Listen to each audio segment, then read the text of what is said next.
Hey guys, welcome to Sanam's kitchen. In this video I'm going to show you how to cut avocado perfectly. So take the avocado, make sure it's ripe, and we are going to run the knife as if we are going to cut it into halves. And when you run the knife and then hold the halves and twist it into the opposite direction until you get something like this. Beautiful avocado, isn't it?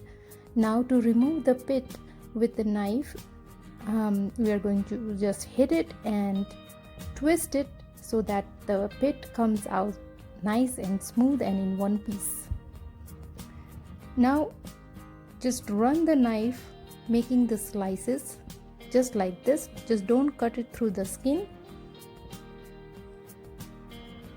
So you see, and now take the spoon and scoop it out.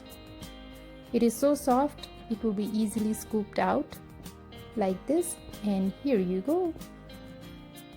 Perfect slices are ready. Isn't that easy? So you get perfect slices. Now you can cut it into another way.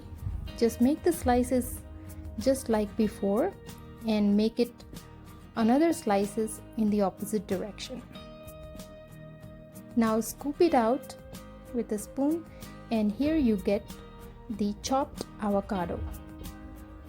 This is perfect for salsa, or you can just add salt and pepper. Just eat like that. I hope you like this video. Don't forget to comment and subscribe to my channel and enjoy this avocado. Bye bye.